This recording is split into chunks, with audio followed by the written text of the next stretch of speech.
Hello and welcome to Bad Hasbara, the world's most moral podcast. My name is Matt Lieb. I will be your most moral co-host for this podcast.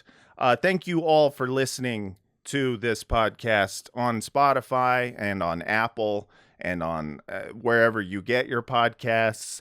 We love you. We love you the second most. You are the second most moral listeners because you get ads. And because you get ads, it means I get to put food into my baby's mouth, which is one of my favorite things to do because if she doesn't eat, she cries.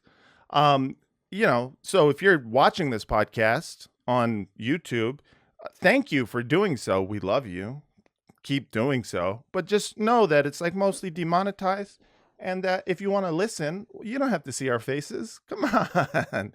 Please listen to it. Also, our first and favorite listeners, the most moral listeners, those who go to patreon.com/badhasbara and join the Patreon. It's a nice little community we got there. If you want to support the podcast, that's where you go. Please join. Tell your friends to join, even if they don't want to listen. They don't have to. Just join. That'd be nice. Join the Reddit. That's reddit.com/r/badhasbara. That is our subreddit. And also, at this point, it's grown so fast that people don't know it's for a podcast anymore. So please join it. Tell people there's a podcast. That's why it started. It didn't just start so that, all the banned subreddits could move there. No, it was to talk about a podcast. So please join it. Thank you to all the mods there. And thank you to our producer, Adam Levin, for being here. He's a wonderful producer, and I love him. Okay, it is time to bring in our most moral co-host. Ladies and gentlemen, he's back. You know him. You love him. It's Daniel Mate. Hi. What's up, buddy? How you doing? I'm a little tired, I gotta say, because I was up in the middle of the night because there was this podcast theme song that would not leave my head. I'm in Vancouver, which is my hometown. Came home for the Jewish holiday of Lamb's Blood on the Door. I love Lamb's Blood holiday. It's a good one. Lamb's Blood holidays, yeah. And we flew in, and I'm staying at an Airbnb, which is it's a step forward in my maturity, which Sure. I realized a couple of years ago at age 46. It hit me. I don't have to stay with my parents when I come to Vancouver. So I'm staying at an Airbnb, which is great. It just makes the visit that much more pleasant. I love it. Because you visit, but you don't have to Right. You don't have to sleep in your old room surrounded by all those corn posters. I assume you were a new metal kid, right? Oh, That's just I thought you said porn coasters. No, yeah. I mean, also the corn posters are next to the porn coasters. That's where you put your Mountain Dew, so it doesn't stain your gaming desk. It's your Mountain Don't. Yeah. Mountain Dew. Maybe Mountain Don't. Yeah. So anyway, I'm up. I was up in the middle of the night, and it's not quite as bad as being a Palestinian, actually having white phosphorus dropped on you, but I had white phosphorus playing in my head. Oh man, I'm sorry. And yeah. The theme song is an earworm. I mean, listen, I love how much people enjoy the theme song. You put it out this week as a standalone video, didn't you? I put it out as a standalone video because people kept asking for it. And I posted it on Twitter and I don't know, Instagram, when I first started the podcast. But now that everyone's watching it on YouTube, I was like, okay, I'll put it on YouTube. And so now people can listen to it from the comfort of their own home. I mean, they could before. I don't know why people. And it was the Sly and Robbie Extendamix, Yeah. That's thanks to the Shep Pettibone remix. Yeah, this Edu the Reliable and Dogman Pizza Party both helped me out with the instrumental, and they made it so fly. It's so good. So I'm glad it got stuck in your head. It was fun. I mean, I was bopping to it, a little irritated, but mostly delighted and excited, knowing that I was going to wake up and get to be part of this episode, which is going to be a real special one. It's a very special episode. Very, very excited to introduce our most moral guest. And we've had many great guests on this podcast. A lot of people who are, comedians, people who are activists, people who are academics, people who are, people of conscience. It is rare. I just remembered I was a guest once. You were once a guest. You were before once times in the long ago, and then I said, please keep coming back, please. Yeah, before we realized it was Beshert. Yes, exactly.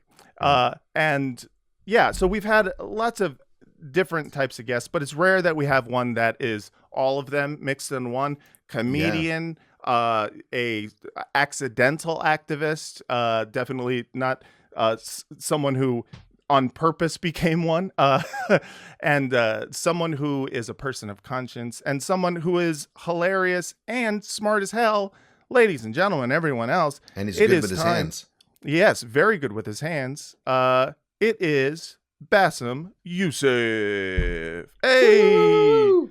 What's can you up, please, before we go, can we please again play the theme song? Because I was dancing for it. Play it. Can we play it? Can we play it and we dance, the three of us, for it now? Listen, there's nothing I want more right now than to play the theme song for all of us. So that is exactly what I will do.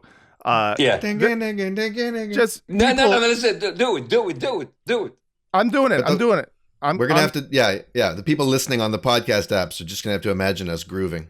Yeah. Listen, if you're just listening to this on the podcast app, you're doing it right. So don't switch over just because you want to watch us dance. But we are going to do it right now. And this is the music video to it.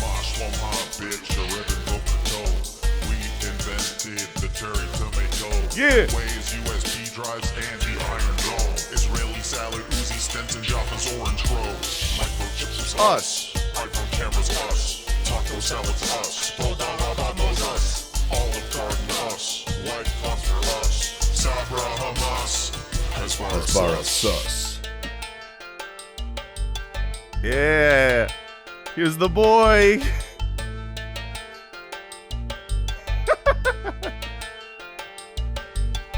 Jumping jacks was us. Push-ups was us. Krav Maga us. All karate us. Taking Molly us. This took a lot of time to edit. All right, I just want to let everyone know. Not to mention all the research about all the things that Israel created. All the things that are us. Endless breadsticks, absolutely. I love it. Do you know how limited the number of breadsticks allowed in a restaurant in so-called Palestine before 1948 was? Oh my God! I can dance for this all day, man. Thank you. Wow. It's dope. Wow. It's dope. Dope. You give me that clip. I'll put it on my social media promoting that episode. Oh my God. Yeah, please do. Yeah. I'm going to send it to you. I need your promotional. I am so happy to be with one of the most beautiful self-hating Jews right now. I am. Well, you have. Yeah. We're talking about Daniel, right? Not me. We're talking about Daniel. Well, it's great because it's like, look, Matt and I are always self-hating, right? Yeah. Mm-hmm. But to have an actual anti-Semite with us to like reinforce and validate our self-hate. Yes. Actually, I feel seen and heard, you know? The most moral anti-Semitic. Yes. Yes. You are the most moral anti-Semite, and we love you so much. Yeah. And the most Semitic. Yes. Yeah. The most Semitic anti-Semitic. I couldn't know. Yes. Now, Bassem. Yes. First of all, thank you for coming on this podcast. Very cool of you. I've seen in the last 6 months the podcast schedule that you have had, the appearance schedule, and you've been on so many like big shows, I would say. And so when I asked you to be on, I was like, hey, I know you're busy, doing a lot of big shows, but have you ever thought about how fun it would be to do a little tiny show? And the fact that that's agreed. not true. That's not true, Matt. That's not true. That's not true. I'm the one who reached out to you and I said, I love your podcast And then you didn't even have to ask me to get on your podcast. I said I would gladly love to be actually on your podcast. I love your podcast, guys. It's one of my favorites. Yes. Thank you. Yes, I appreciate that. And Bassem, you guys have worked together? Have you? Yes. Yes. Yes. You and I worked together at Cobb's comedy club in San Francisco. And that is when it's not when I first met you, but it was when I first worked with you as a stand-up. And that was so much fun. It was like it was a great show, and I remember you being excited about that one in particular because the audience itself was more diverse. You were happy because there were actually some white people in the audience. You said something along the lines of like, finally a white person in the audience. Yes. And before then, I think we had met once before, and it was you had visited the AJ Plus offices when it's like when you had first moved to America. You were in San Francisco, and you visited AJ Plus office, and you stopped over to say hi to me and my wife Francesca because we were working on a comedy show called News Broke, which was very much it was a thing that exactly like what you do. And you were one of our inspirations as well as of course Jon Stewart and John Oliver at that time. I miss News Broke. With Francesca, I just had an incredible show, and I really miss that show. Seriously. Yeah. No. Listen. We all miss it. What? Also the money. That was sometimes I miss them. Also, I miss working in an office. It was go woke, go broke. Yeah. It's actually it's like go broke, get rich. Yeah, dude. I need to go way less woke and more less broke. You know what I'm saying? I'm thinking of just pivoting to Zionism. I'm working these days. I'm working on going broken. Yeah. Just get broken. Times like this. Yeah. Yes. So, Bassem, thank you for coming on. I wanted to ask first and foremost, how has the touring schedule been? Because I know, that I since your like now legendary Piers Morgan appearance, plural. Yeah, Haven't you been on several times? Many appearances, but there was one twice. There was one that like really blew up. It was the first time I think anyone had seen somebody bluntly say through like comedy and through satire exactly what we've all been thinking. And I credit you with my wanting to do some satire around this as well, just because it was it's a powerful tool. And so yeah, I mean, how's the touring? How are the shows? The shows are amazing. I've been touring around in the States and the Middle East, and now I'm in Europe. It's a very, very, very tough schedule in Europe. Every day is either like a travel day or a show day. Today is actually I'm in Munich. I just finished 2 shows yesterday in Munich. And I am heading tomorrow to Hamburg, then Antwerp, then Stockholm, then London, then Dublin, Birmingham, Copenhagen, Manchester, and Paris. That's actually the second half of the tour. I'm midway right now. Okay. And the tour is incredible because, of course, there's a lot of Arabs that come and they feel seen. And there's a lot of non-Arabs that come. I was in Berlin. And by the way, Berlin, it was one of the most stressful shows ever because everybody was worried about me going on stage in Berlin because right now we have like a draconian George Orwellian kind of laws right now being passed in Germany where you can be actually arrested if you shout out certain chants. So I went there and I kind of doubled down on everything that I've been doing. And the show is not about what's happening in the Middle East. Right. It is my show. But all through my show is like, I don't want to talk about it. And then I just like drop a punchline about what relating what I'm saying to what's happening right now. But I go back to my show. It's like, I don't want to talk about it. But it's kind of like, nice. I try to insert it as I go through. but it is, and in Germany, I felt that people were there and relieved because they said that it was more of a venting. It was venting for them to talk about these things and shout out what they have been thinking, and this is how comedy could be a very it's catharsis. It's like it's a beautiful 100%. beautiful outlet for people, and it's kind of like it is funny that I left the Middle East because my freedom of expression was compromised. It's like, you cannot say this, you can say that, get out. I go to the United States, you can Come to the West. Come to the West. We're free you here. You can say anything you want except that one thing. Yes. And it is funny. It's funny. It's like in Germany, it's even multiplied. Like, no, don't talk about Israel, but you can shit on Germany, but not Israel. No, you can shit on us, but not them. Yeah. And it is funny that like I'm in the United States, like I can speak about Biden, about Trump, about the Democrats, about the Republicans, about any single politician. I can criticize the American policies. I can criticize the American intervention anywhere. I can just like shit on everything that America does. But once you speak about Israel, ooh, you're anti-Semite. You hate the Jews. And the thing is, it doesn't. And it's kind of like it's an interesting conversation. You say 10 million times, it's not about the Jews, it's not about the Jewish people, it's about the Zionists, it's about the Christian Zionists, it's about the extreme Zionists, it's about the people who are promoting and supporting the genocide. No, you hate the Jews, but you're hiding. No, I'm not. I'm not. No. You hate the Jews. No, I'm Bassem, I'm not. But in fairness, we invented psychoanalysis, so leave the reading of your unconscious motives to us, all right? Yes. We know you better than you know yourself, Bassem. Yes, Mr. Freud, yes. Psychoanalysis us.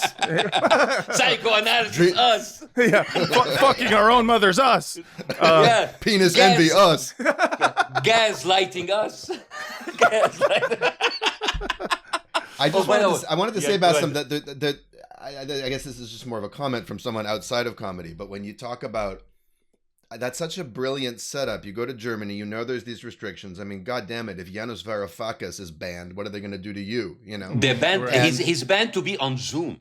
On Zoom, right? To give a speech. No, you cannot. They banned him digitally and electronically and through the internet. You cannot even show yourself. Unbelievable. Through stand on Zoom. Yes. So you craft a stand-up set. They banned it. I'm sorry. No. But banning someone on Zoom is very funny, especially if they're just like, I'm just trying to talk to my mom. Can you imagine? He said, actually, Daniel has a point. They didn't just like ban him from entering Germany. They banned him from participating in any events in Germany, even through Zoom. He can't even remotely be in Germany. And they said Zoom. Can you imagine? You cannot be remote. That is like an extreme anti-immigration. There's a new German word they just came up with. Zoom verbieten. Zoom verbieten. Du ist Zoom verboten. You will have to use Skype. You cannot no longer use Zoom. You must use Teams. Oh my God. Yeah. But the way you crafted your set, basically using it seems to me that there's something about comedy that uses restrictions, constraints, and limitations against the people who are making them. And so you take this fear that's in the air, everyone knows what's he going to say, and you craft a whole running bit about, I don't want to talk about it, so I don't know, let me talk about like I did this. I was in Ireland talking to a Palestinian Irish woman on stage, and I was totally free to talk about it in Ireland, but it was this kind of joke where she's like, I was like, if I say anything that crosses your boundaries, let me know. She said, oh, I have no boundaries. I said, well, there's one thing you have in common with Israel. But that kind of thing where you find little ways. Thank you. Got a good laugh. But you find little ways in from the outside, and then you get in, you get out. That strikes me as a very technical. And actually, the thing is, like, whenever you try to put limits on freedom of expression, this is actually a gold mine for comedy, because check this out. In Germany, Palestine, free Palestine, problematic, but it can go. It can pass. But Palestine will be free can be actually basis for you to be jailed. So you just like have to change the orders of the words in order to avoid persecution. And that's why German language is fucked up, because they have to put the verb at the end of the word. That's why nobody understands German. You understand? I mean, and I was walking, and so as part of my set, I was like saying something that could be problematic, and I'm just like changing the order of the words and to make it like sound ridiculous. And it's incredible that like how authoritarian people give us so much material to joke about. Yeah. Also, Germans are the least funny people on the planet. Let's just admit it. Yeah. It's not a funny culture. Yeah. Famously unfunny. And, you know, like, so I imagine that, you know, seeing comedy for them, like I've never performed in Germany. What is it like performing for a German audience? First of all, I imagine they're nervous in Germany. That's my guess. So here's the thing. I did the Tempodrome in Berlin, which is like a huge arena in Berlin. It was wonderful. It's beautiful. And I had the most amazing, most diverse audience ever. We were just like, where are my Arabs at? Where are my Jewish people at? And people were cheering. Where are my German people at? And people were cheering. People from Iran, from Turkey. There's a lot of Israelis in Berlin. I asked about Jewish people. I didn't ask for Israelis. And it was an incredible, beautiful, diverse crowd. And here's the thing: it's a generational issue. The younger generation in Germany don't have that kind of exaggerated feeling of guilt. It's starting to change. People like my generation and a little bit younger, they have been like indoctrinated all day, making them feel bad about themselves, about something that they did not commit. Right, and it is of course we have to learn from the lessons of the past, and we should never repeat what happened in the Second World War or what happened to the Jewish people. This is horrible. But the fact that you use that as a way to get people in a continuous state of guilt so they can look away where other people are being punished for their mistakes. I mean, you guys are the one who fucked up with the Jews. It was not our fault. Right. We were sitting there in the Middle East. I was like, all right, take our guilt. It's kind of like they did the most successful guilt transfer in history.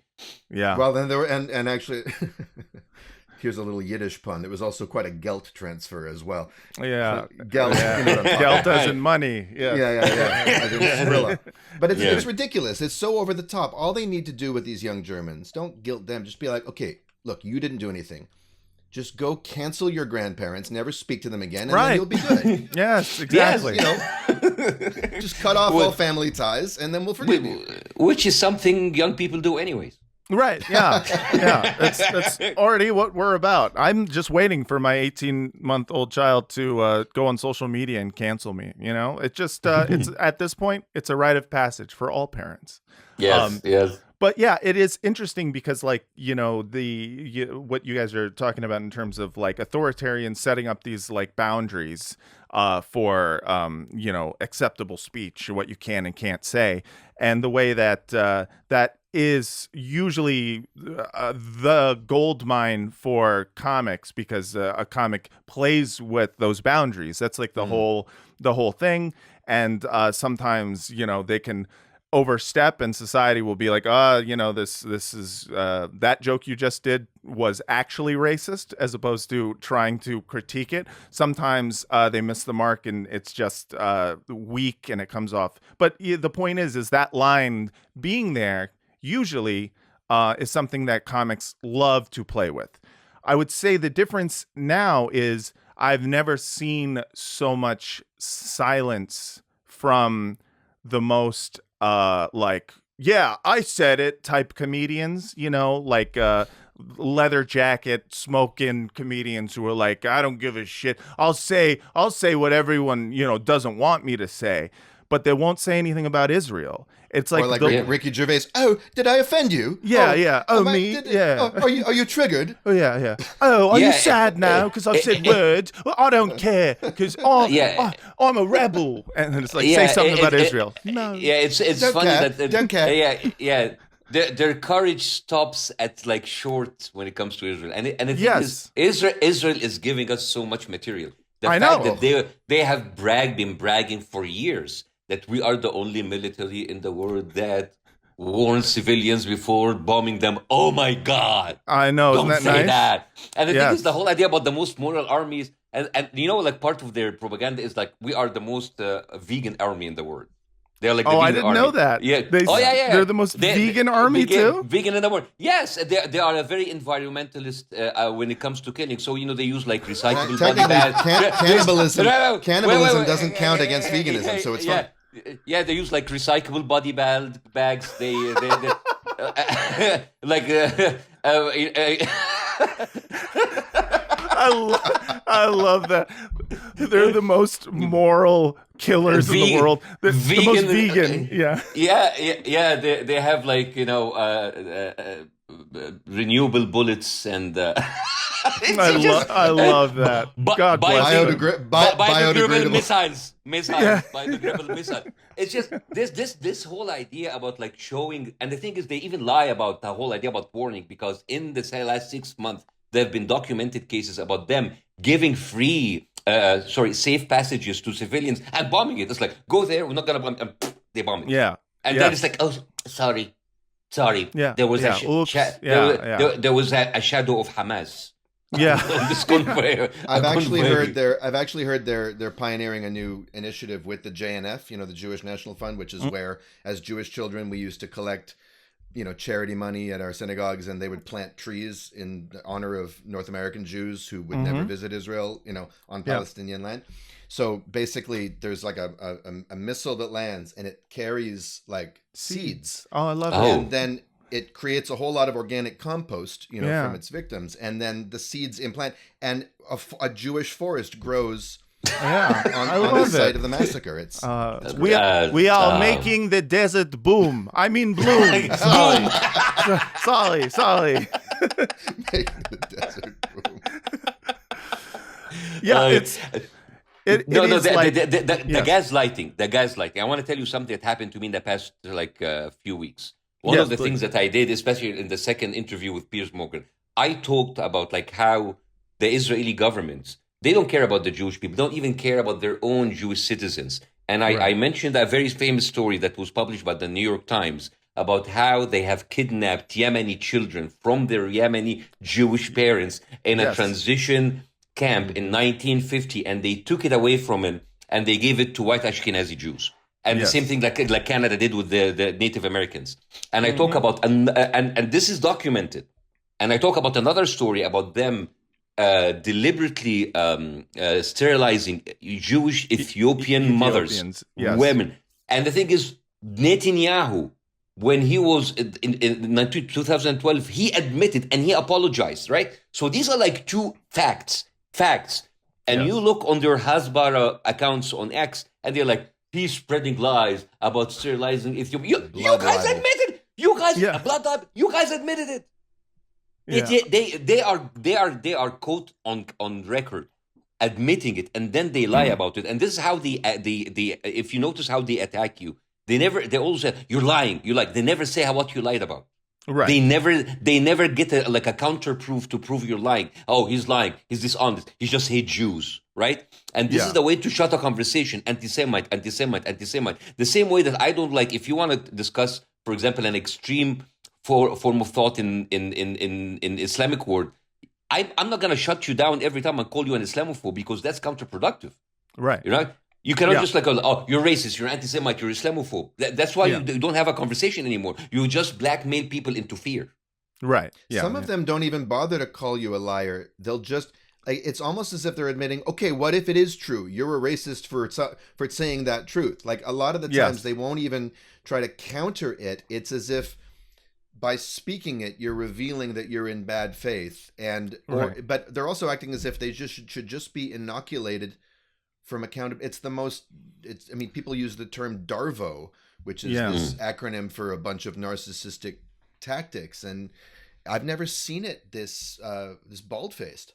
There is an incredible quote by Naomi Klein, who's a Jew, by the way, in her book Doppelganger. And a Canadian. And a Canadian. She said that the Zionist version of justice said to Western powers, if you could establish your empires and you settle colonial nations through ethnic cleansing, massacres, and land theft, then it is discrimination to say that we cannot. If you cleared your land of its indigenous inhabitants or did so in your colonies, then it is anti-Semitic to say that we cannot. It was as if the quest for quality were being reframed not as the right to be free from discrimination, but as the right to discriminate. Colonialism framed as reparation for genocide. That is one of the most amazing quotes that I've ever read. Yes, and it reminds me of the way that I started looking at the phrase Israel has the right to exist from this perspective of like not as a right to exist as a right to self-determination of a people, but the right to exist, meaning the right to do as a nation what other nations have done to it. And so it's like it's interesting because every time someone would say something like I believe Israel has the right to exist, I'd never really kind of examined it from any perspective other than like well, should Israel be there? And you know, when someone asks you that, you're just like stuck in this position where you're like, yeah, I mean, I don't think people should not exist. That sounds genocidal.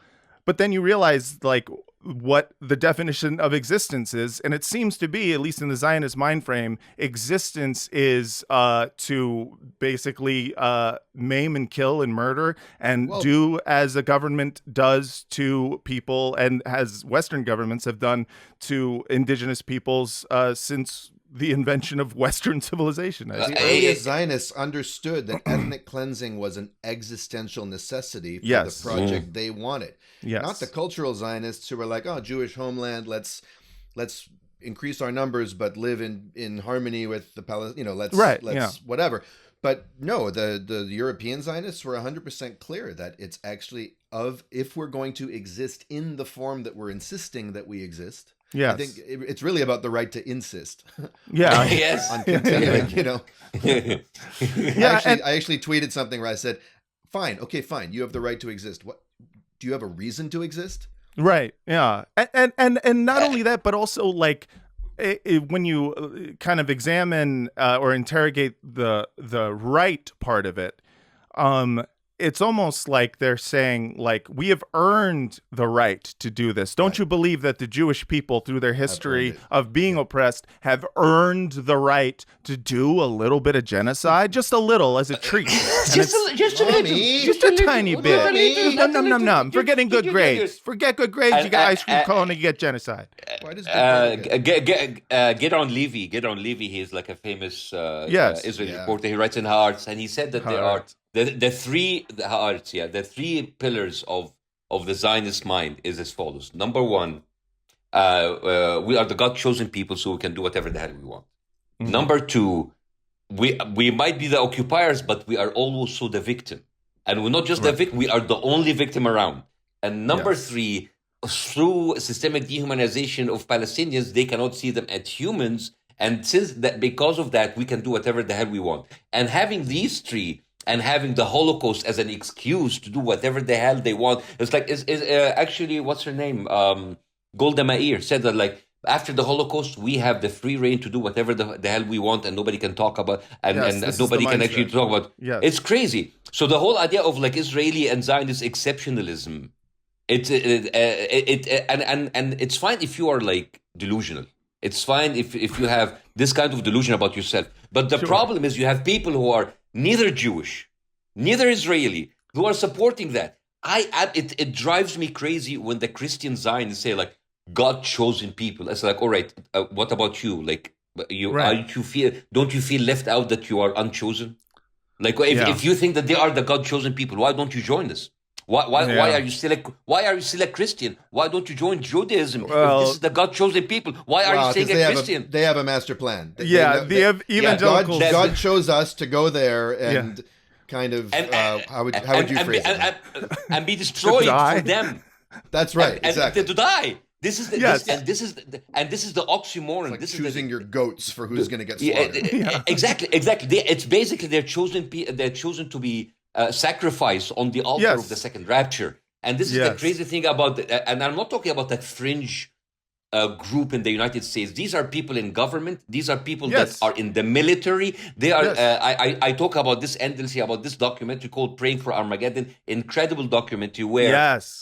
where our congressmen and senators, they are Yes. talking Elected like officials. elected officials. They are pushing the whole area to war, so Jesus will come, and in their mind, the Jews will be sacrificed, and they will either convert or be killed.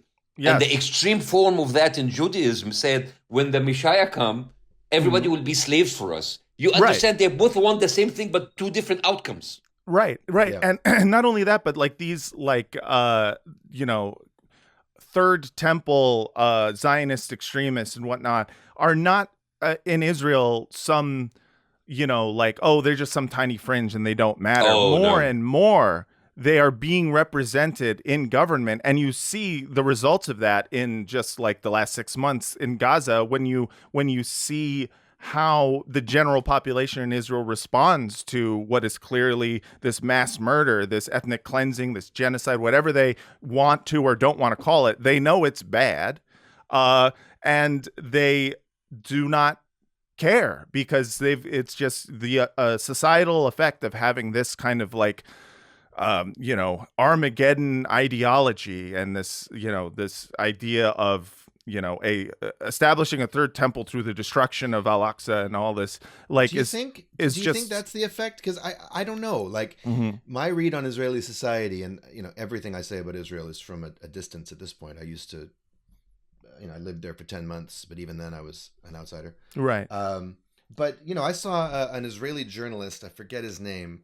Very secular looking guy. I mean, you could write for Harper's if you lived here. Sort of circular red glasses and this. Did you see this quote? He was on Channel 12, Israel's biggest mainstream secular channel. Yeah.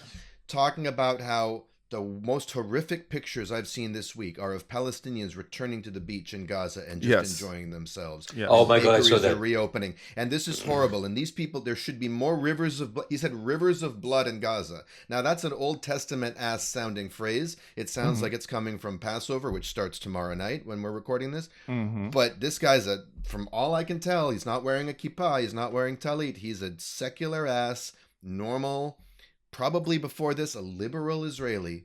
Yeah, talking about how there need to be rivers of blood. So I'm not sure. I mean, of course, I'll play of that the Armageddon nights. I'll play that clip just so people can see it, because it is. Will you read the subtitles along? Yeah, I will read the subtitles as we go. Just narrated. So people. Narrated with your beautiful American Jewish voice, Matt. Yes, with my beautiful voice. Just so people, and I'll do with your my Israeli accent. Someone in the comments said your Israeli accent's getting better and better. I know it's improving. I'm very excited about this. Okay. The most disturbing pictures that I've seen are Gazans enjoying the beach, and infuriates me. And this is too fast. You gotta play bro. this slower. It goes by way too quickly. You got to get every word. Okay. Can you put it on like 0.75 speed? Because I really I could. I think the way this guy phrases it is truly amazing. Matt, do the accent, yes. Matt. Yes. Okay. Do All right. Here we go. The most disturbing pictures I have seen in a long time are pictures of Gazans enjoying the beach, and I link it to other pictures we saw yesterday, which are even more infuriating and hard on the soul. Are the pictures of Yardin Barbas, and there's some kind of connection between these things. Because while Yardin Barbas is, if only for the fact that he was pulled by his beard, he wasn't yet kidnapped or kidnapped yet. If only for the fact that they pulled him by the beard and they took a selfie and they did all these things, these people deserve death. A hard death, an agonizing death. And instead we see them enjoying the beach and having fun. These people, there are no innocent people there in the Gaza Strip. They voted for Hamas. They want Hamas. They celebrated. They handed out candy. Some of them spat on the body of Shari something. Some of them took selfies. There are no innocents. And then goes on, I hate them, they're bad. Instead of starving, instead of being jerked around. I like that translation. Yeah, instead of starving. We should be jerking these guys around. They should be. We should be pushing them wherever they go. We should, instead of being severely tormented. Yeah, instead of being severely tormented, instead of hiding from the shelling, they are enjoying the beach. I will tell you these two things. This is your opinion. I know my opinion is tough, but when the blood is tough, I know when the blood is boiling, we should have seen there a lot more revenge and a lot more rivers of Gazans' blood. I mean, how dare those people not hide from the shells and go in the open area to make it easier for Israelis to bomb them on the beach? Why they are not hiding? It's such a gross, like it's so insulting at this point to like get into arguments with people at this point who are Zionists and who are claiming, how can you say things like there's a genocide going on, or it's insulting that people still want to have this argument about what the state is of the society currently in Israel that is allowing this to happen. Just because I just you see something like that, and what he is essentially admitting there is that it pisses him off that there are still Palestinians who are alive and are allowed to live and are allowed to have a moment in which they are, free from bombing or free from hiding. Like when you see someone who's publicly expressing anger at seeing not even joy, but just a breath, then you're dealing with at the very least one very sick individual and probably many, many more. With that, let's take a quick commercial break to sell whatever product is out there. I'm sure it's great. But stick around and we will be right back.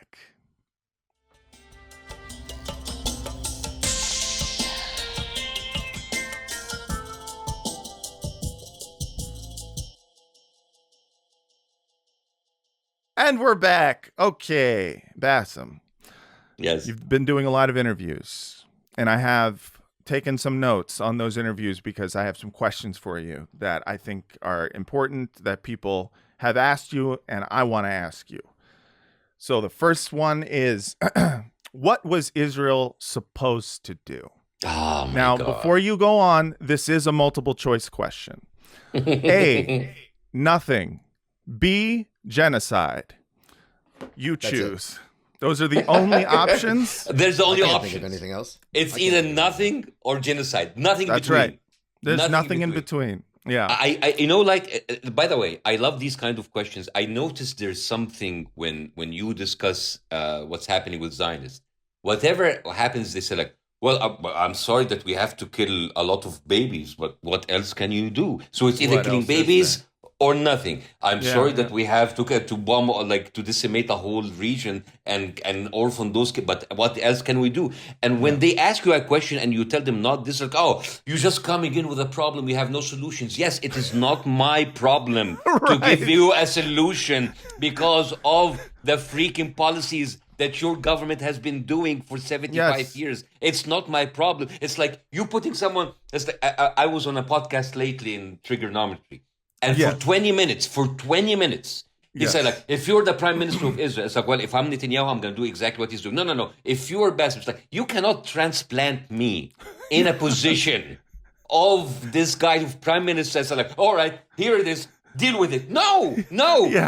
And because the way that they ask the question is like, what? Like Piers Morgan. I really don't know exactly what else can they do. I don't know. Yeah. I mean, I don't know. I'm a baby. I don't have the capacity for abstract thought anymore. I don't know. Because here's the thing. Here's what happens with these questions. These questions effectively erase everything before October 7th. Yes. As if October 7th happened in a vacuum. As if Those Hamas people were like zombies and cannibals and vampires that went out of nothing. I mean, you can talk about them being terrorists and everything, but at the end of the day, those people had families that were bombed, kids that were being killed, wives that were being murdered and raped and all of that. And at a certain point, you have to push back. And their pushback, you will not like their pushback.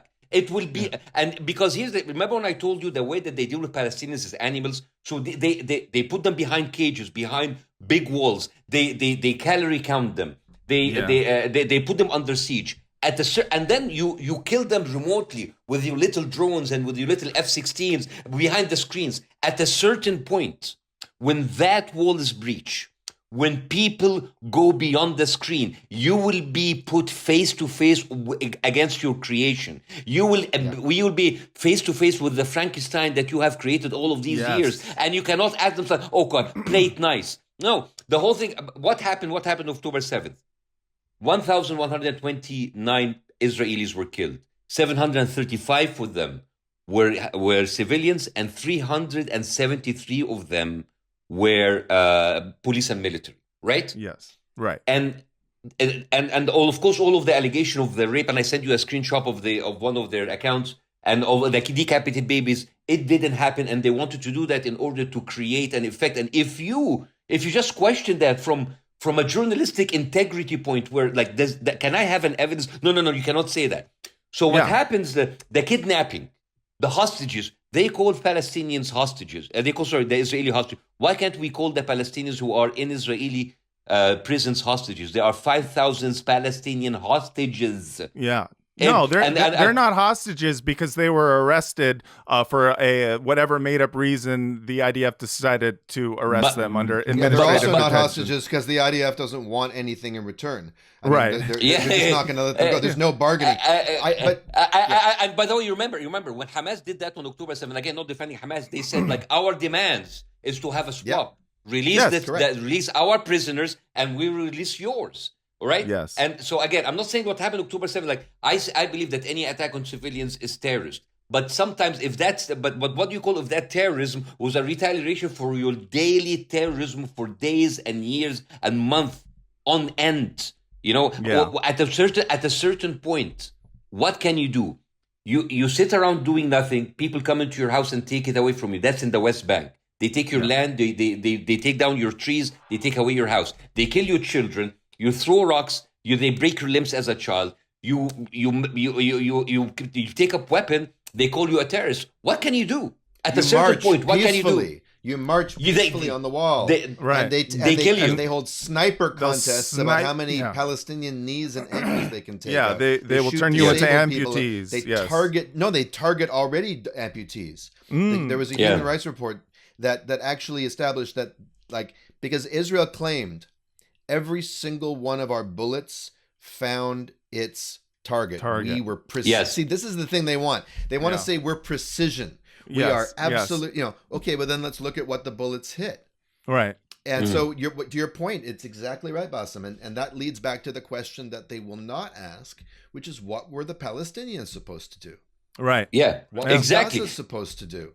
And for you part, Daniel, the Great March of Return, continued for 18 months or 16 months. 233 Palestinians were killed by snipers. And you know how many Israeli soldiers were penalized? One. Yeah. And he was penalized by 1 month of community service.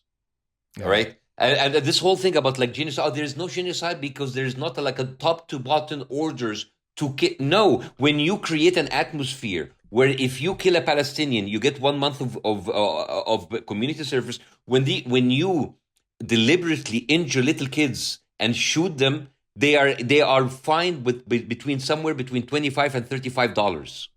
This is when you create that atmosphere, you basically tell them you can do whatever the hell you want, right? And the thing is, the whole idea, it is not genocide. You know what? I stopped engaging in these kind of arguments. I was like, okay, you don't like genocide? How about too much killing? How about extreme termination of life? How about it's too much? It's like the same. It's not torture. It's enhanced interrogation. These kind of like wordplay that doesn't mean anything. And let me challenge you on this. Let's say right now everybody said it's a genocide. Let's say Israel today said yes, we're committing genocide. What will happen? Nothing. Yeah. Nothing. Nothing. Because they yeah. are going to always be justified. Yeah. They'll just switch the conversation to, a listicle on BuzzFeed of 10 different times doing genocide was woke. And then everyone will share that and be like, actually, it's kind of woke. Sometimes you have to kill everybody. Hiroshima, woke. Nagasaki, woke. Dresden. Woke. Woke. Yeah, babe. Yeah, and it's like, it is truly sickening to watch. I mean, so I was watching that interview that you were doing in the one you were describing earlier, where they spent 20 minutes asking you, what if you were the prime minister? And I love the way you handled it, because of the fact that what he was doing, because I saw you playing with him where you were like, okay, so what if I was Netanyahu? I would continue killing because I'm a genocidal maniac. Yeah, and they're like, no. What if you're Bassam? And then you're like, oh, if I was prime minister, I'm Bassam. I wouldn't have done the things that led up to it. It's like, no. What if you were Bassam and you got elected on October 6th? And you had never heard of Israel before, and you won a competition to be the prime minister of Israel, and that happened. What would you do? And it's like the amount of moving the narrative to make it possible for you to be like, damn, that's a good point. I guess I would murder 30,000 plus people. Yeah. Because what else can I do? Because what else can I do? What can I do? I won a competition, and now I'm prime minister of the Jewish state. Dude, if you won a competition to be prime minister of the Jewish state, if I was you, my first move would be seek asylum in Ecuador and flee. They're going to be coming for you. And it should be a reality. Israel next top prime minister.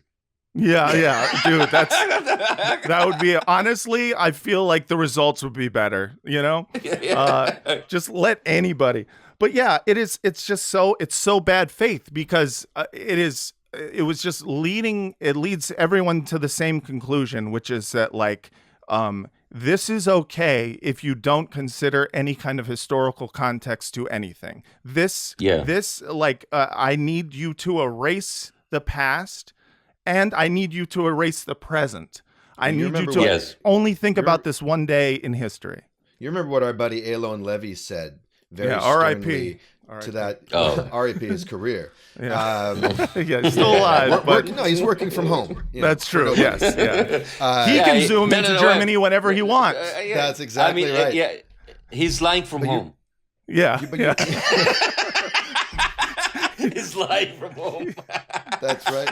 Yeah. So, but you remember what he said to that British anchor, I think on Channel 4? Yes. Brown guy interviewing him. I would be very careful. I would be extremely careful if I were you about trying to contextualize anything about what happened on October 7th. I would be very, very careful indeed. Yeah, he was petting a cat at the time, he had a scar on his eye. Just be very careful what you do with this. Where this conversation is going, I don't like. There was one bloke who tried to contextualize something with me once. Yeah. Once. But yeah, I mean, it's just so clear when early on context was the enemy. When early on, people like Naftali Bennett, I remember being interviewed on I think it was a British news show, and a reporter very lightly pushed back on, the idea of like, well, what are you guys doing to stop civilians from being harmed? And he didn't have a plan He lost it. He said like, are you kidding me? Are you kidding me? You want to talk about babies being killed? No. Yeah. I want to tell you something about like the whole idea about the way that these atrocities, these crazy atrocities that did not happen, that they were promoted. I remember Secretary Blinken, Anthony Blinken, in his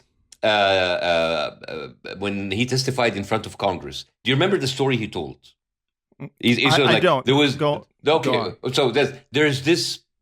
I'll tell the story how he said it, and I tell you how it is crazy that people actually went through that. That was the early days, just 4 days after, and he took a testimony straight from Zaka, this This group that collected $50 million and everything that and they got $50 million for the things that were proven to be lies. So this is the story.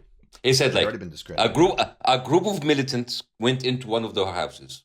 They gouged the eyes of the father. They killed him. They cut the woman's breast with a box cutter. They raped her. They amputated the limb of the little girl, and they cut the little fingers of the little boy. And then they sat there having breakfast and laughing. Now, let's zoom out. First of all, we are supposed to believe that this is happening where there's heavy shelling of the IDF and the helicopters, all of that. I mean, the luxury of time. The luxury of time. And first of all, do you know how difficult it is to cut a human female breasts with a box cutter? You understand that is impossible. And the whole idea about like the systematic. Do you think like if you go in with heavy, do you have a time to rape people? I'm sorry. The fact that you are repeating these lies and people say, "Oh my God, yes, oh terrible, and it's proven a lie." Nobody held Blinken accountable. Nobody held all of those people. No one held Biden accountable when he said out loud, I saw the babies who were beheaded. He said he saw it, and then they were like, oh no, he's confused. Don't worry, he's just old. Well, no, he was talking about his freezer. Yeah. He's like, oh no, I already had. I already had babies in my freezer from last Christmas. Yeah. Well, that reminds me of when Sam Harris, peace be upon him, said about, because when the Hunter Biden laptop thing was coming out and he was supporting the suppression of the story, right? Why the New York Post should have been shut down. He's like, frankly, I don't care if Joe Biden has kidnapped babies in his basement at this point. Yeah. We need to elect him and then we'll deal with it. Like, so it's very specific. Yeah. Very specific. It's very interesting. So that I don't care if Joe Biden has a sex dungeon in his basement with kidnapped babies, to which he's invited me 70 times. Yes. I don't care how many invites I have from Joe Biden to visit his adrenochrome factory. The point is, we need to elect him.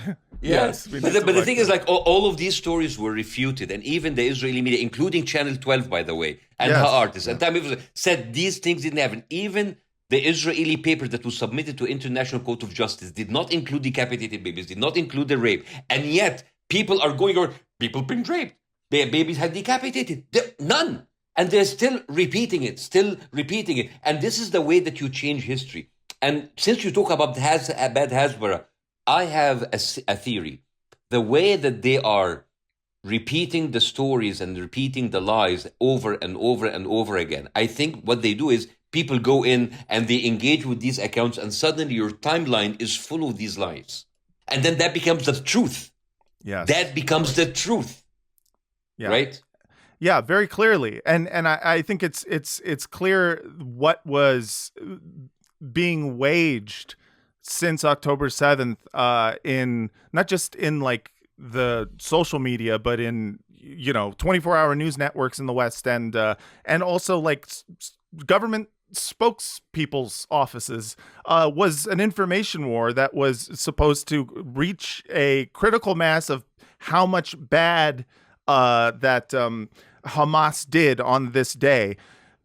And the point was it was supposed to reach this like atrocity meter where for some people, even if some things that were like debunked later or whatnot, where you just went like, if the atrocity meter reaches this high, then genocide okay. Well, it's like a video game where Israel's like stamina wheel gets maxed out. Yeah. Like I'm thinking in Legend of Zelda, you can add to your stamina wheel, which means that you can genocide for longer before you run out of breath and have to recover with like some kind of, Yes. You have extra lives. Yeah, exactly. Exactly. Yeah, it's just so clear what that, the reason for all of these stories, and for you could say it's an information war. It's an emotion war. What are they trying to do? They're trying to. It's like now that they've put those images in people's heads. Yes. Now the people. It doesn't matter if it's true.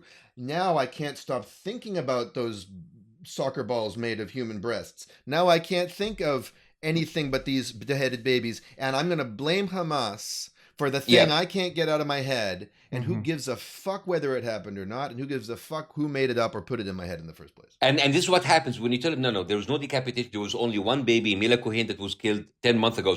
So killing one baby is okay. No, I didn't say that. No, exactly. Exactly. This is what they do. When you kind of like really level with them and say like, no, this did not happen. Oh, so killing civilians are okay? Killing 13, it's like, no, but like you see the difference. Clearly, it wasn't okay to you because you could have reported on actual atrocities that happened. Yes, and clearly you're like, oh no, I'm not okay with this like one dead child. Let's add 39 more and let's make them beheaded. Like you're the one who's not okay with it.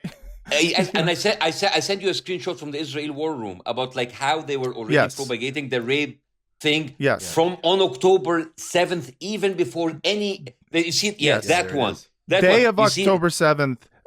This is first this one account who was just like one of the biggest ghouls, Aiden, who we're gonna have to do a deep dive into this total fucking monster. He on October 7th put out a list of missing Israelis. And where are all the old people? Those are all pictures of young, hot. They're all young, hot people for a very specific reason. Where are the old peace activists? Well, they're all going to get released. they already said they already been confirmed that the Hamas fighters are using rape as a weapon of war. That is like 3 hours, 5 hours after the attack. How come they came up with the narrative right now with all the evidence? The attack is still happening at this point because this tweet was released 9:48 p.m. on October 7th, 2023. Israel War Room tweeted, Hamas seems to have kidnapped mostly women. It has already been confirmed that Hamas fighters are using rape as a weapon of war. There must be no mercy for these barbarians. And this is literally as the attack is currently happening. And I just like imagining Israel War Room tweeting that out along with like 10 other like possible atrocity porn ideas. You're just like also the babies have been put in hot air balloons and lifted up so high in the air that the air is too thin and they've suffocated in the hot air balloons. We'll try that out. It's kind of like I think they have like some sort of a very sick BDSM writer's room in the back. It's like, okay, what can we write? What kind of like sick atrocities that will put out there and people just gonna, it's like a shock. It's a shock value. And then after that, nobody wants to hear anything anymore. It's like, don't talk to me about those people. They have beheaded babies. That's it. The conversation is done. Yes. And you see the same thing with the goalpost moving in terms of the way that this rhetoric is spread is like, it's very clear, and I've said this from the beginning with the entire like mass rape story, which was like, this is a poison-pilled idea for the West. This is a no-go topic for anyone who's a liberal to even question whether or not someone was raped. And they got Hillary Clinton and Sheryl Sandberg out on that. Yes, they did. And they got, and so it was like just the mere fact of discussing it as, asking for like, well, who's going out there claiming this? Like, are the victims coming forward? People would, say, wow. No. It's all there in the New York Times headline, screams without words. Screams without words. There were no words. Sources. Screams without testimony. Screams without evidence. And by the way, I got to give a shout out because I'm related to one of the journalists who fucking stuck his neck out there. And did investigative work on this. My brother. Right. Of course. Like they were out there with the electronic intifada, Ali Abu Nima, with Mondo Weiss, countering this. And of course, the New York Times propaganda did its job to max out the stamina wheel for genocide. But yes, as you said, had to admit. I want to say something about this allegation. This is something that is not new, by the way. I'm going to give you like a few names and a few dates.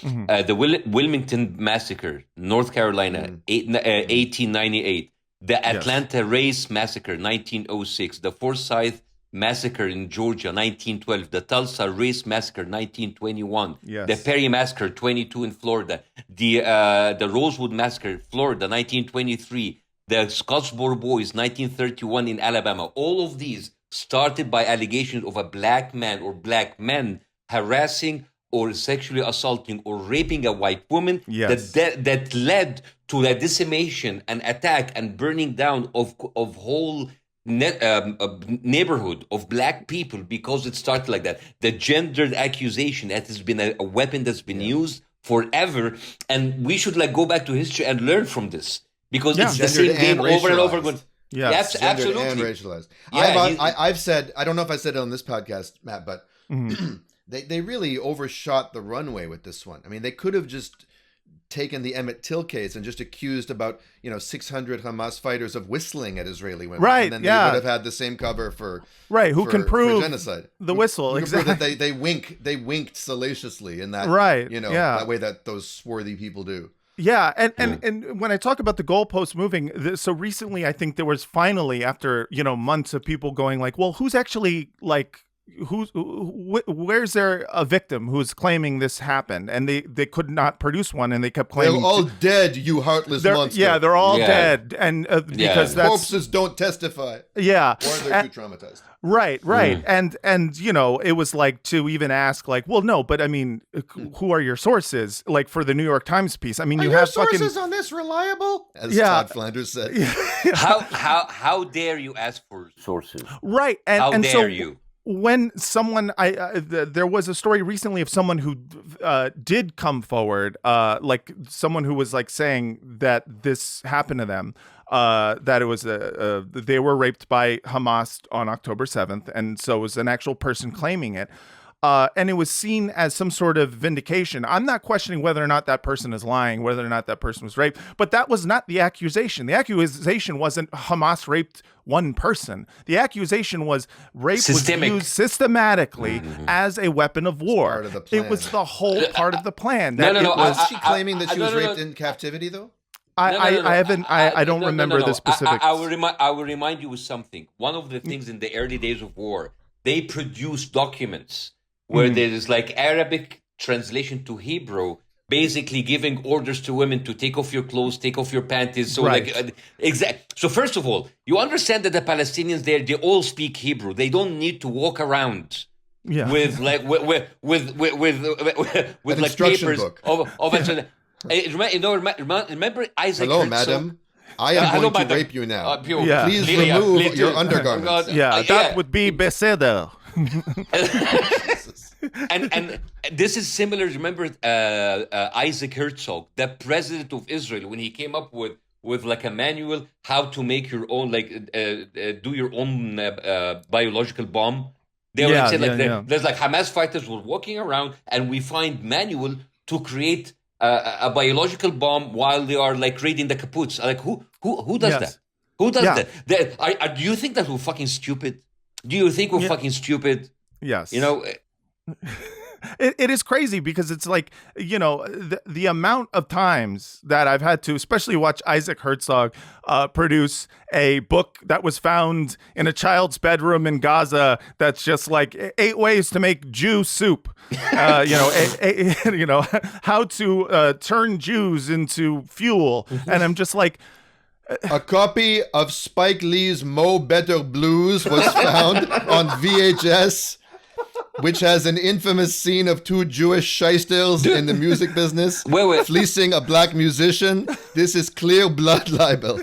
Dude, I mean, you might be joking, but actually there's a video of one of the soldiers we found a copy of Mein Kampf in one of one of the house of Gaza. What do you think they would reading? They hate you. Yeah. Well, first of all, it's you can find a copy of Mein Kampf in a lot of Jewish university students' libraries. It's an important historical document. Dude, my dad asked me recently if they have it on audiobook. Because he was I've never read it. They do. It's narrated by Matthew McConaughey. It's narrated by Isaac Herzog. Yeah. My God. Yeah. That's right.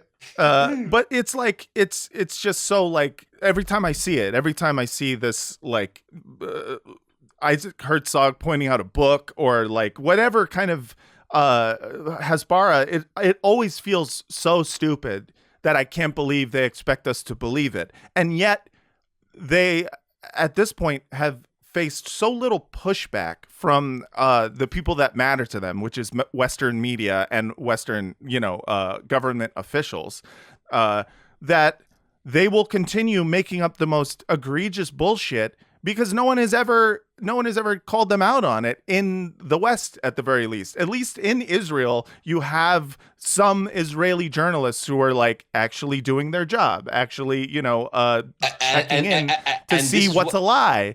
And this is what really pains me, is that you have the Israeli media admitting that all of these stories from Gaza were not true. And not the BBC, the CNN, MSB, none of them is even translating these reports. I'm not. No. Can you imagine me, an Arab, Muslim, Middle Eastern, using Israeli media to prove my point? Yeah, can you imagine? Can you imagine how, like someone like Jake Tapper, the guy we've seen, and oh my God, the guy has not been stopping bringing very questionable witnesses on his show. He's been talking nothing but rape and decapitation for the last 7 months. Non-stop. Yeah. I mean, really, the truth. I think his truth has tapered off. I don't know. It's just like that guy is just like there, and this is how he reports. It's like, oh, there is a bombing in Rafah. 15 people in Gaza died. Let's talk about today's story of rape. This is exactly what he does. Yeah. It's just I think crazy. There was a very telling admission on the part of, I think it was Jeffrey Gettleman, who was the lead author of that New York Times thing, along with Anat Schwartz, who had never written, she was not a journalist. When someone asked him about evidence, he said, I don't see my job primarily as bringing evidence. Evidence is sort of a legalistic concept that where you're in a trial. I see my job more as a storyteller, and I'm there to paint a picture. I mean, it was pure Wire season 5, right? Yes. The Dickensian aspect of mass rape. 100%, and it was joke, and as long as it's a good story and it's entertaining, right, and maybe shocking. Yes, I mean, if there's who cares about journalism? Fuck journalism. Right. If there's one thing we know as comedians is that storytelling and evidence and sources and facts are very different things. I tell a lot of stories on stage that are, even the ones that are like, this is a true story, 50% of it is just punchline jokes that obviously didn't happen, and then the other 50% is based on fact. But it's like the idea that he would be like, who was that South Asian comedian who got? Hassan Minhaj. I was just saying, Hassan Minhaj. They went after him because he exaggerated a little bit in his comedy, in his special. And they accused him of victimization. He accused him of making things up. And no one went after a single Western reporter for propagating lies that led to the death of tens of thousands of people. But you go after the comedian. You go after Hassan Minhaj. How stupid this is what the word is like. Get them, it's like, I don't care about evidence. I just tell stories. And a comedian, you can only say jokes that happened. If you're going to go after a comedian for making things up, then you have to go after journalists for not making their stories more funny. 100%. Honestly, if you're gonna make shit up, you at least just put a fucking joke in there, Anat Schwartz. God damn.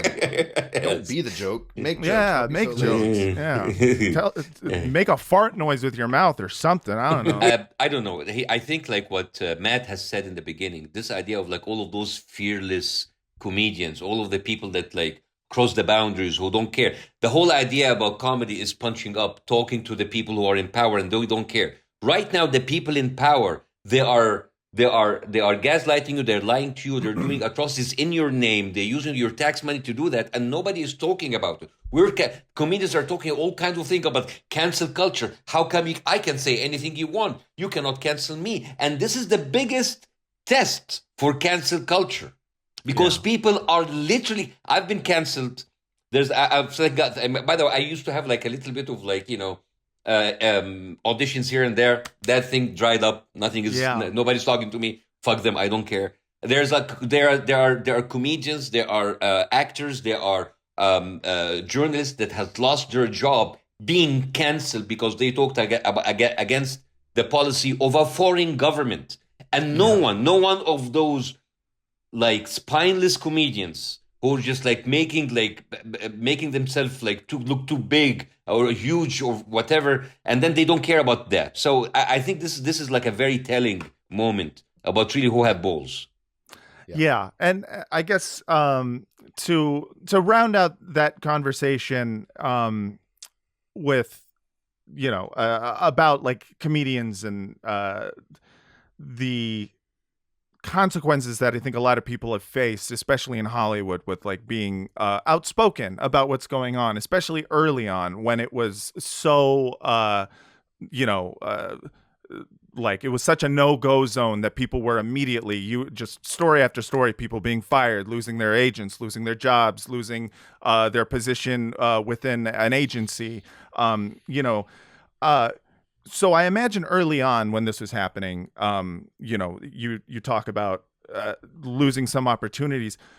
Has there or have you noticed any change, like in the last month or so, within like the industry? Like, are you starting to get maybe notices for auditions now? No. Anything? No. No. They're the best. Like I'm not like a acting is not my first thing, but like as a comedian, you still get stuff, right? So I would usually get like maybe 2-3 auditions per week. Now there's nothing, and for the past 6-7 months there is nothing. And but the there's thing no is, change. But there's no change. But here's what I'm happy about. Yeah, I'm happy that like I'm a stand-up comedian, that I don't need a middleman. People come and they pay tickets to come and see me. Right. I don't need anyone. So I kind of like, I say this like, it sounds very poetic. It's like, maybe I've been dropped by the establishment, but I've been chosen by the people. Yeah. Oh! You know what? I'd rather be chosen by the people than be part of the so-called chosen people. Ooh, Oh! I love it. We're workshopping this, baby. Hey, I have another one. I get asked like, hey, Bassem, do you believe in God? It's like, well, if this is God's chosen people, I've got doubts. Look at this. Well, no offense taken, Bassem. Which I'll just note, and I'm just going to ignore the fact conveniently that Bassem rhymes with Gassam. Oh, Yeah. well, okay. Yeah. By the way, Daniel, before you go, a huge hello, a huge salute your incredible father. Seriously. Oh, absolutely. Like Professor Gabor, like all respect to this man. Like he's amazing. Yeah. I will pass that on. I'll be seeing him later today. I'm in town for Passover, so. Thank you. Well, such an honor to talk to you, and such a great time hanging out with you.